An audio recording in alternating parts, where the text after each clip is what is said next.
Hello' guys, জনাই আছোঁ এটা খুব গুৰুত্বপূৰ্ণ খবৰ যে যিসকল প্ৰাৰ্থীয়ে এল পি আৰু ইউ পি স্কুলৰ যি ৫,৫৫০টা পদত অনলাইন এপ্লাই কৰিছিলে তাৰে ভিতৰত যিসকল NIOS কেণ্ডিডেট আছিলে তেওঁলোকৰ কাৰণে DWৰ ফালৰ পৰা এটা গুৰুত্বপূৰ্ণ খবৰ ওলাইছে, নটিচ ওলাইছে। তো সেই নটিচখনত কি লিখা আছে আপোনালোকে শেষলৈকে ভালকৈ চাই যাব, কি কৰিব লাগিব। এটা গুৰুত্বপূৰ্ণ নটিচ।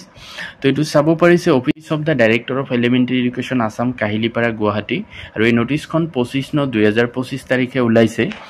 কি লিখা আছে চাওক। In pursuance of the order of the honourable Guwahati High Court passed in WPC 3749/2025 Rupam Roy and others versus State of Assam regarding the validity of 18 months diploma in elementary education Assam DLED from National Institute of Open Schooling NIOS, and in continuation to this office advertisement A bid number E383723/117 dated 26/12/2023 and advertisement B bid number E383723/124 dated 26/12/2023.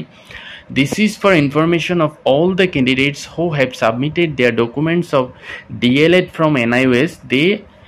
That they need to submit the UDICE code as well as the name of the working school as on 10/8/2017.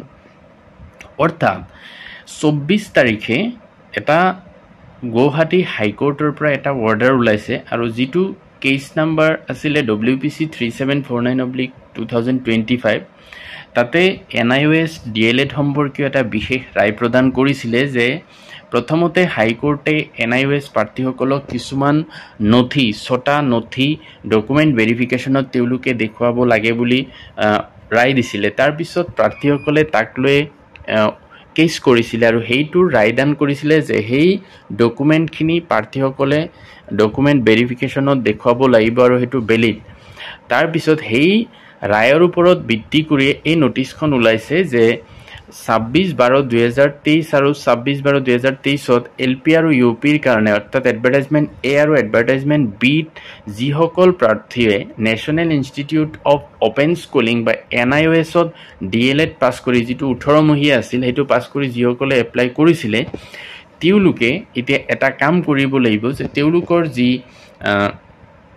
Profile আছে এইটো খুলি পেলাই dw.assam.gov.in তাতে গৈ পেলাই তাতে এটা লিংকো আছে, সেইটোত গৈ পেলাই আপোনালোকে কি কৰিব লাগিব, যিখন বিদ্যালয়ত সেই প্ৰাৰ্থীজনে 2017 চনত যিটো আছিলে 10/8/2017 সেই সময়ত তেওঁলোকে পঢ়াইছিলে, যাৰ ওপৰত ভিত্তি কৰি NIOS DLED কৰিছিলে, সেই স্কুলখনৰ UDICE ফিল আপ কৰি দিব লাগিব, লগ ইন কৰি পেলাই।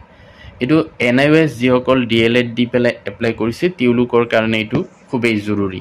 তাৰপিছত কি লিখিছে চাওক। The concerned candidates should visit the official website of DW Assam at dw.assam.gov.in portlets/recruitment and submit the required information from the midnight of 25/9/2025 to midnight of 26/9/2025 without fail. তো এইটো খুব কম সময়ৰ কাৰণে দিছে যে 25 তাৰিখ মধ্যৰাতিৰ পিছৰ পৰা 26 তাৰিখ মধ্যৰাতিলৈ, অৰ্থাৎ একদিনৰ ভিতৰত তেওঁলোকে এই কামটো কৰিব লাগিব। তো এইখিনি আছিলে গুৰুত্বপূৰ্ণ এটা খবৰ। আৰু ইয়াৰ দ্বাৰা আমি আৰু এটা কথা গম পাওঁ যে চৰকাৰে হয়তো অনতিপলমে অৰ্থাৎ 10 অক্টোবৰ তাৰিখে যি এপইণ্টমেণ্ট দিব সেইটো সৈতে দিয়াৰো এটা খুবেই সম্ভাৱনীয়তা বৃদ্ধি পাইছে, যিহেতু এই কামটো কৰাৰ কাৰণে মাত্ৰ একদিন সময় দিছে। অৰ্থাৎ অতি সোনকালে হয়তো বাকী মেৰিট লিষ্টবিলাক ওলাব, হয়তো ফাইনেল মেৰিট লিষ্টটো ওলাই দিব, তাৰপিছত এপইণ্টমেণ্টটো অতি সোনকালে দিব পাৰে, যিটো চৰকাৰে আগতে ঘোষণা কৰিছিলে। তো এইটো আছিলে গুৰুত্বপূৰ্ণ খবৰ। ভিডিঅ'টো ভাল লাগিলে লাইক এটা কৰি দিব আৰু মোৰ চেনেলটো ছাবস্ক্ৰাইব কৰি দিব। Thank U.